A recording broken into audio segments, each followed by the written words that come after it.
Important developments for the Southside Revitalization Project. The city's first ever strategic plan goes into effect, and Durham leads the way in yet another effort to go green. We invite you to join us now as we take you inside City Hall this week.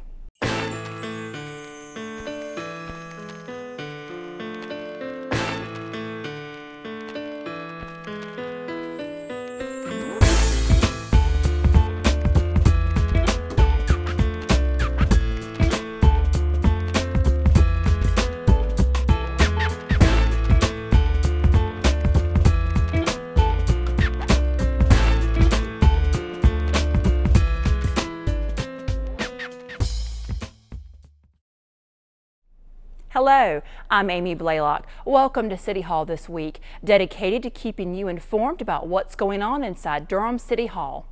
There are several developments to report surrounding the Southside Revitalization Project. The first involves the city's application for the initial phase of mixed-income rental development in the project area. The application to the Housing Finance Agency is for low-income housing tax credits and other supplemental financing that's available from the agency. And that is for the first phase of mixed income rental development on the Rolling Hills site. So it'll be 119 mixed income units, 80 of which would be affordable at various levels. The tax credit equity will be just under $10 million. It could be a little bit more than that depending on equity pricing. And the supplemental financing from the agency is roughly $2.3 million. The application is due to the North Carolina Housing Finance Agency by May 13th. In order to be considered, the City Council approved a commitment from the city to provide subordinate gap financing for the project. Gap financing basically is the difference between what the project will support in the way of conventional debt based on the rental income and what it takes to keep the project affordable. Obviously, if it was a market rate project, it could support more conventional debt, but because of the affordability targets, there needs to be gap financing from the city to keep the project affordable. And the amount needed will be around $5.4 million in the form of a cash flow loan.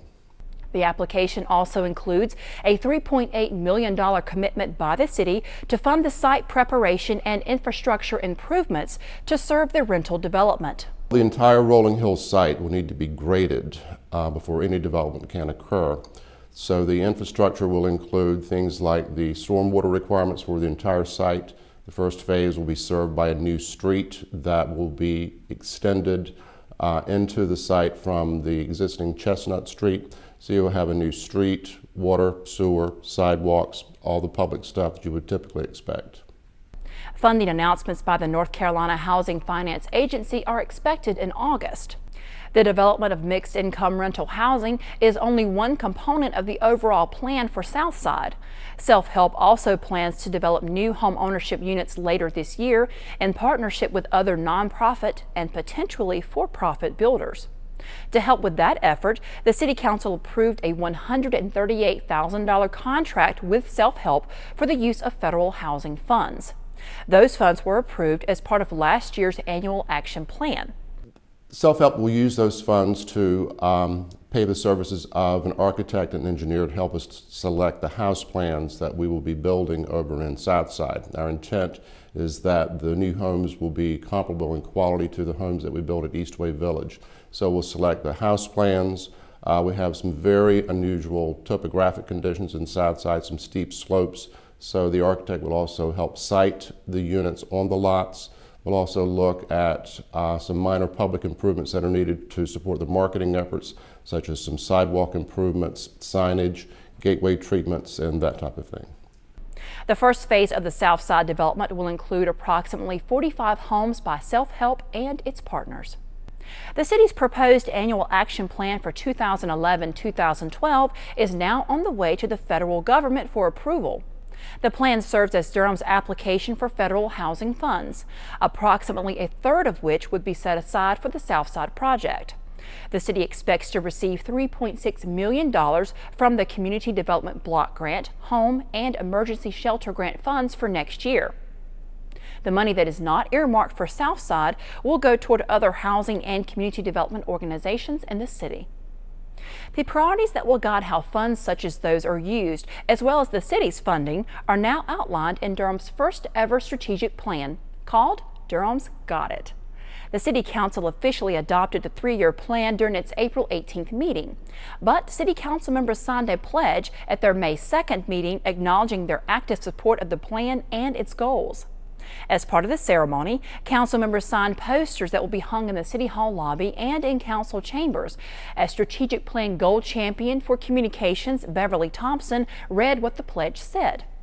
Vision is a required element for a city's success. To reach it, a roadmap or strategic plan to help set direction for the future, guide decision-making, and allocate resources is vital. Durham's got it. Our first ever strategic plan was developed with the help of residents and businesses and translates our community's vision and the City Council goals into actions, enabling this organization to better serve Durham. As our community and this organization continue to change, so will this plan, serving as a guide that we pledge to revisit annually to ensure that our vision is clearly focused on remaining a special place where great things happen. A $3,000 Trailblazer grant from the National Center for Civic Innovation will help the city in its strategic plan outreach efforts to the public. Some of those efforts will include additional workshops to gain feedback on the new performance management system dashboard. The new system will offer the public a way to measure whether the city is achieving its strategic plan goals. The city is already well on track with its goal of moving struggling or failed developments forward. We told you about some of the problems these developments were facing in our last show. Now, the city's Public Works Department and the City Attorney's Office have developed a working procedure for moving the developments to completion. The Attorney's Office developed for us a checklist that Public Works can use as a guide to gather all the pertinent information to be able to analyze each development's issues. Public Works is currently working through the completion of this checklist for each of the 7 identified failed developments. Following this assessment, we'll have a meeting that we'll conduct with the development residents and property owners to inform them of staff's findings, to hear their concerns, and incorporate their desires. This will be followed by a meeting with council to authorize proceeding along the selected course of action, determine what assessment recommendations you have if necessary. City staff assured the council they will expedite the process of addressing the issues as much as possible and will come back to the council at each work session with an update on their progress. The City Council has voted to establish a new business improvement district for downtown, but the tax associated with it won't go into effect until July of 2012. The City Council adopted a resolution establishing the Business Improvement District during its May 2nd meeting. Such a designation allows an extra tax to be assessed on both commercial and residential property in downtown. The money generated by the tax will go toward providing services for downtown, such as for appearance and maintenance. The council will decide on the amount of the tax next spring. More growing pains for the Durham Police Department. The District 4 substation is bursting at the seams and ready for a new location. Find out how the community it serves will be part of that relocation process when City Hall This Week continues.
Welcome back.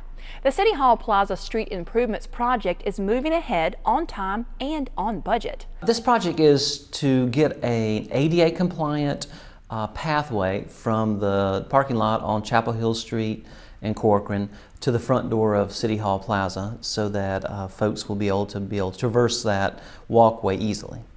In addition to the ADA improvements, the city is installing a new water line, some storm drainage, brick walkways and pavers, and additional landscaping. We got started on the project in mid-March. It'll take about 4 months for us to get it constructed, so we're hoping to be done in the middle of July. One of the most recent developments for the project includes the City Council's approval of a $108,000 contract for decorative street lighting. The lights will match those installed for the downtown project and the West Village Main Street project. The existing street lighting on City Hall Plaza are the old style Cobra head poles that you'll see. We'll be taking those out and replacing those with some new decorative poles similar to what you see downtown. They have a fluted pole and a decorative luminaire. They're typically black, and they'll match the rest of downtown, and they'll help us illuminate City Hall Plaza to the same level it was before. Getting the lights ordered was one of the key elements to finishing the project, which has been plagued by unexpected issues. Right now, we're pretty much on schedule. The most difficult part of the project is what we're doing underground, and we have encountered a lot of conflicts. This one little block of City Hall Plaza has turned out to be the most congested block we've ever seen in any of our construction downtown. So we're encountering more conflicts with it than we have anywhere else. But we're working through them, and we hope to keep on schedule. So as long as our weather holds out well and we get through these conflicts underground, we should do all right and get it done mid-July. The City Council has given its support to a plan to close Pickett Road through the proposed Hollow Rock Park. Since Pickett Road cuts through the future park, the master plan for the area suggests closing the road to provide better pedestrian connectivity and to allow for parking. While the portion of the road to be closed is in Orange County, it would have a significant impact on Durham residents in that area. The council support is subject to the installation of a traffic signal at the intersection of Irwin and Randolph Roads. The search for a new home for the police department's District 4 substation is set to begin in the fall. The substation is currently located at the Food Lion Shopping Center at the corner of Fayetteville and Pilot Streets. There are several reasons why we need to move substation number 4. One reason being is the station is only 3,400 square feet. We need at least 7,500 square feet in order for the station to be sufficient for the officers. Currently, we have to use one of the closet space for one of our squads. Also, the shower, we use the showers as storage for the officers in District 4, and we also do not have enough parking space for the patrol cars. The current lease for the substation ends in the fall of 2012, and the police department does not plan to renew the lease. Our current lease expired 2012, October the 31st. That's when we plan to move from Station 4, and the location will be determined. We will talk with the community, get input from the citizen.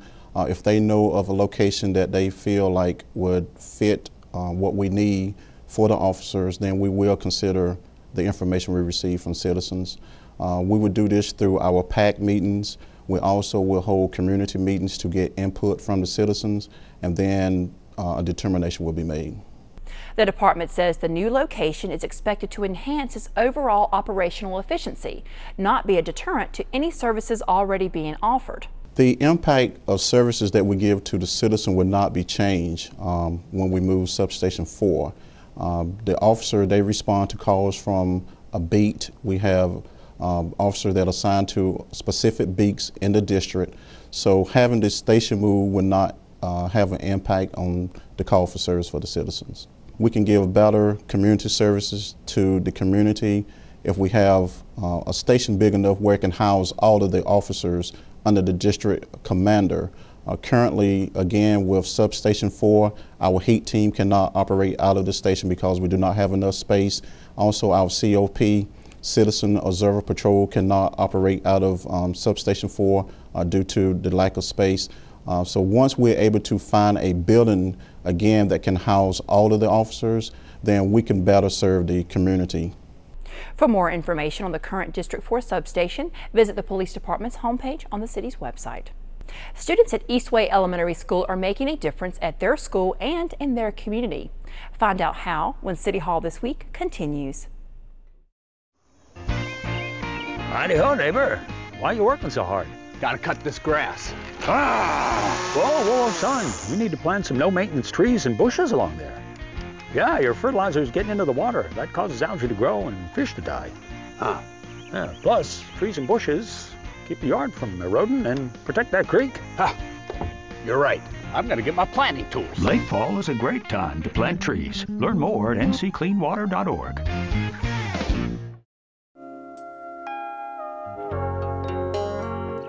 When I need you, I just close my eyes and I'm with you.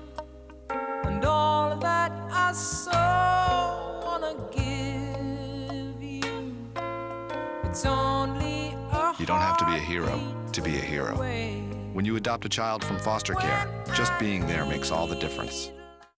Traction control, front and rear crumple zones, anti-lock braking system. For all the modern safety features an automobile has, a motorcycle has none of them. In North Carolina, there were 3,500 motorcycle crashes last year, killing 151 riders. Remember, in order for your helmet to do its job, you need to do yours first. Make sure it's a compliant helmet. For more information regarding training in your area, visit bikesafenc.com. Hi, I'm Chief Jose Lopez with the Durham Police Department. Everyone knows in times of an emergency to call 911. But what about during a non-emergency like these? So you want to report a barking dog? Loud music? Call 560-4600. This 24/7 number was established by the Durham 911 Center for all non-emergency calls. Immediate threat to your life or property, call 911. And all other non-emergency calls? 560-4600. Now you got it. Welcome back. The city's Fleet Management Department is taking another step forward toward improving air quality. During an event on April 25th, the department demonstrated how it's partnered with Southern Research Institute to install emission reduction technologies on multiple vehicles and equipment in the city's fleet. The result? Up to 75% cleaner emissions. We have a goal in the city, both city and county, of reducing emissions by a certain goal over the next 20 years, and certainly the efforts we see here today are going to add to that. These systems have been installed on 16 heavy-duty diesel vehicles and equipment currently in use by the Solid Waste Management, Public Works, and Water Management departments. We took the ones that we considered to be the biggest air polluters, since they're all large and they're either on or off-road vehicles. The initial testing data has been very promising, to say the least. We're seeing anywhere from 35 to 75% reduction in harmful nitrogen oxide emissions. This new technology is just one of the many ways the city is continuing to go green in support of making Durham a place with thriving, livable neighborhoods, a major goal in the city's new strategic plan. We here at the Durham Fleet Management Department feel we have a responsibility to protect Durham's environment. We're constantly looking for ways to get ahead of the curve on the use of new technology for our vehicles and equipment, so we can improve our community and air quality. The Emerging Technology Project was made possible by a $1 million grant through federal stimulus funds from the Environmental Protection Agency. Students at Durham's Eastway Elementary School are learning firsthand how to make the world around them a better place. The school held a Green Day on April 28th. It gave students, teachers, volunteers, city staff, and neighborhood residents a chance to participate in activities designed to create open green spaces in northeast central Durham. The activities included planting 7 raised bed gardens, a cleanup of Goose Creek, and classroom instruction on the ecological system. The event was sponsored by the Northeast Central Durham Livability Initiative. The city's commitment to urban forestry is gaining national recognition once again. For the 27th year, Durham has been named a Tree City USA. The program is sponsored by the Arbor Day Foundation. It provides direction, technical assistance, public attention, and national recognition for urban and community forestry programs in thousands of towns and cities across the country. In order to receive the Tree City USA recognition, the city's Urban Forestry Division met 4 standards, including a tree board or department, a tree care ordinance, a comprehensive community forestry program, and an Arbor Day observance and proclamation. Durham is one of only 77 tree cities in North Carolina. Durham's recycling program is continuing to make significant strides. The City Council received an update on the program during its April 21st work session. As part of the report, Solid Waste Management Director Donald Long reminded the Council that the city is in the 2nd year of a no-cost waste processing contract with Sunoco Recycling. A major part of their recycled material that we deliver to Sunoco is converted into packaging for Sunoco's customers such as Procter & Gamble, Kraft Foods, Hewlett-Packard, Whirlpool, and that contract they are currently in expires December the 14th, 2011. As the city considers whether to extend that contract, it's reviewing program highlights from the past year. All loads that we have delivered to Sunoco Recycling have been well below the allowable contamination levels established within the contract, and we have not had to pick up a single load for contamination or for any other reason. The contamination rate is around 7%. The focus on recycling is part of the city's effort to develop and implement a comprehensive solid waste disposal plan. The development, which Long says is critical because Durham takes in approximately 165,000 tons of debris into its transfer station. Of that amount, approximately 48,000 tons comes from curbside collection. The report also included an update on 2 additional new programs for the city. Shingle recycling began on May 1st and will allow shingles to be recycled at the transfer station. Our shingles are currently being landfilled. They are heavy and they are costly to dispose of. However, in this new program, we will begin sorting shingles out and sending them to a vendor who will recycle shingles into usable materials. This program is going to save us at approximately $35,000 a year in the first year, and on down the road it will possibly save us more when we refine our sorting techniques and can pull more shingles out of our waste system. The e-waste recycling is another new program which will soon see changes in the way it's being operated. We now pay a contractor approximately $31,000 a year to haul and dispose of our electric waste. Next month, we will start collecting electronics separately, and we will give them to a recycling vendor, saving us around $31,000 in disposal fees. Effective July 1st, the state has legislation that will ban electronics from being landfilled or incinerated. Therefore, we will no longer be able to collect electronics curbside except in a call-in request basis. We have to keep it separate. We will be fined if we are caught disposing of electronics through a landfill after July 1st. The new partnership will allow the city to have its e-waste disposed of free of charge. Speaking of free, where can you go every month to enjoy good music without having to pay a dime? We'll show you when City Hall This Week continues. Take my hand and start a brand new day.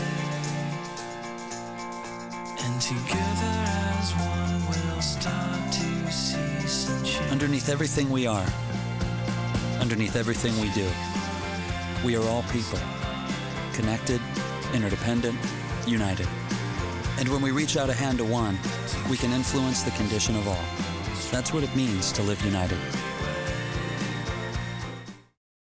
There's a place, not so far away, a place where you don't have to keep the volume down. You'll find all sorts of creatures in this place without have to. The silly you, the proud you. You may even meet the curious you. It's tickling me! You! Ask your parents to take you to this not-so-far-away place. Come to the forest, where the other you lives. But first, stop by discovertheforest.org.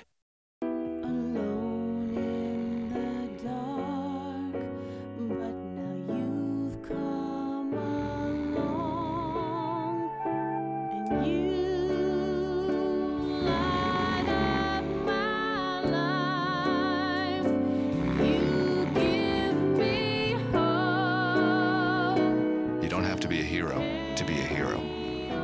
When you adopt a child from foster care, just being there makes all the difference.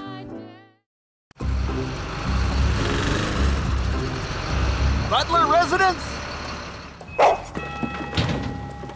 Everything that gets into our storm drains, soap, pesticides, pet waste, whatever, makes its way straight to our streams and into where you swim, what you drink, and where you fish. Stormwater runoff is our biggest source of water pollution. You're the solution now that you know where it goes.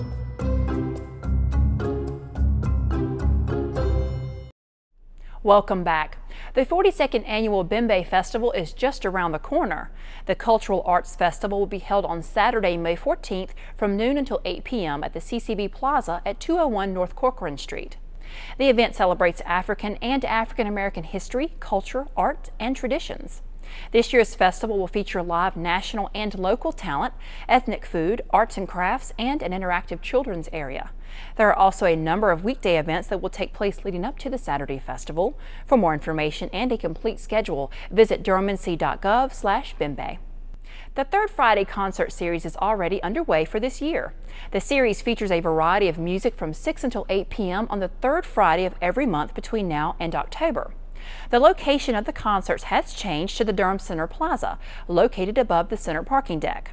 But one thing that hasn't changed is the great music that you and your family can take advantage of. From alternative to jazz and poetry to Latin to R&B, this year's series has it all. And best of all, it's free. And finally, in this We Care segment, we're doing something a little different. Each month, we have the difficult job of choosing which employees to feature for their above and beyond service to the residents of Durham, since we have so many to choose from. This month, we want to thank all employees recently honored for their service to Durham. It is my pleasure to share highlights from a recent luncheon held to honor city employees doing their part to carry on a culture of service to Durham. This ceremony is an opportunity for the city to show appreciation to our employees. Because we felt like it was really important that the stars shine on our stars and that there not be some other recognition, because what you have done as a part of our culture of service and as a part of our organizational values and the recognition that you have received is so important that it deserves special attention. It was created to reinforce our values in a positive way. We wanted to see employees demonstrating our values and have you tell someone about it, and then they can become award recipients. And stars are nominated by bosses, they're nominated, employees nominating their bosses, they're nominated by peers, and they're nominated by citizens. It's all about having the pride to have nothing but excellence in what you do. And secondly, it's all about caring about who you serve in a way that you far exceed the expectations they have about how you serve them. What customer service means to me, I thought I would try and capture that in trying to encourage you to consider customer service throughout the rest of your career. I was taught that excellence is its own reward. You guys are the greatest. You're absolutely the best. You are the reason great things are happening in Durham. And it's like Tony the Tiger says, you're great. Thank you, City of Durham employees, for making Durham a place where great things happen. That does it for this edition of City Hall This Week. Be sure and visit DTV8 on Facebook and Twitter to find out how you can tune into this show, City Life, and all the city's programming. You can also find us on demand on the city's website at durhamnc.gov/DTV8. I'm Amy Blaylock. Thank you for joining us for City Hall This Week.